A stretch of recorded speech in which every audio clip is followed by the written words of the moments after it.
It's the final of the WTA Tour Finals. Iga Swiatek versus Jessica Pegula.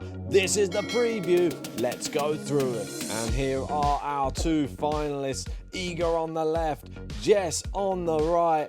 And we'll start off with Iga, who dispatched Aryna Sabalenka, probably the best player on tour this year, in a fantastic match, 6-3, 6-2, to reach the final of the WTA Finals for the very first time. She was absolutely amazing, and Iga will play for the title and the year-end #1 as well. That's the big thing, against Jessica Pegula. And she had a beautiful moment after beating Aryna, saying, "Thank you for coming, guys," to the crowd, as the crowd chanted, "Iga, Iga."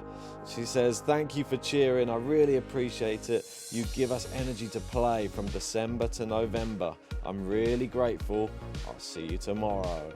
And some more stats on Iga. She became the first Polish female player since the WTA rankings were published in 1975 to defeat the world #1 in straight sets, retirements excluded. She is a pioneer.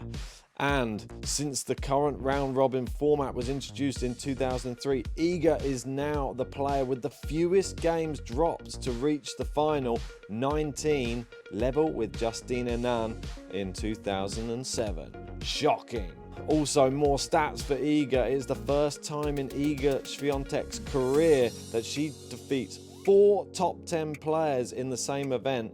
Her previous record was 3, and that was scored at the 2022 WTA Finals, Garcia Gauff Kasatkina, US Open 2022, Pegula Sabalenka Jabeur, and in Doha 2022, which was Sabalenka, Sakkari, and Kontaveit. Iga, though, has equaled her number of victories from her 2022 season, 67 wins. In 2022, extraordinary. 2023, extraordinary. And she can go one better if she wins that final. And this is how she got there. She's yet to drop a set. The toughest start to the whole thing was against Vondrousova when she was down 5-2 in that first set, came back, won in straight sets. The Gauff match was easy, Jabeur match was easy, and she made Sabalenka look average, in all fairness. And she is now facing JPEG in the final, who absolutely destroyed her doubles partner Coco Gauff, 6-2, 6-1 in her semi-final. And there's no steadier player on tour right now than Jessica Pegula, playing in weather conditions that are getting worse by the day. She only gets better. It's her first year-end championships final, trusting herself until the end. There she is, and Jessica Pegula will be the first player to face the world #1, 2, 3, and #4 in a single event since the WTA rankings were published in 1975. A dream or a nightmare?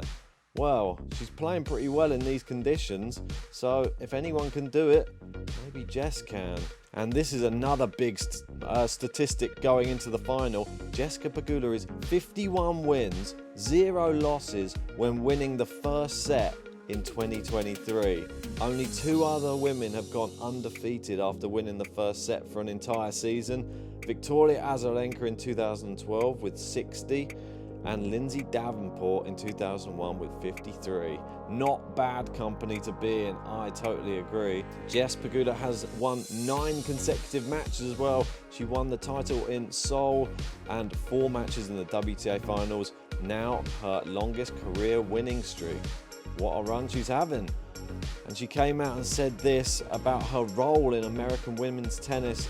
And in the interview, she was asked, "Some days ago when I asked you about being an icon for American tennis, you said Coco was the star. Today you beat her. How do you feel? What do you consider your role is as an American tennis player?" And Jess responded with, "I don't know what my role is. That's a good question. Maybe another American player could tell me what my role is." Again, I think Coco is still the present and the future of US tennis. I'm happy that I'm also at the top of the game and one of the leaders for all of the Americans. That's always really nice. That's kind of where I see myself. I love being able to represent my country in that way. It's an honor and really exciting.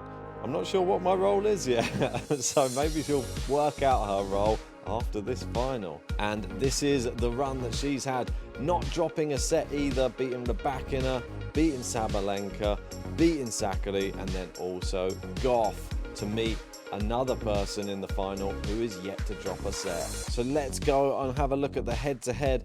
Iga leading the head-to-head 5-3, but it should be noted that Jess Pegula has defeated her twice this year and has won the last matchup between them, which was in Montreal in the semi-final, a 3-set thriller.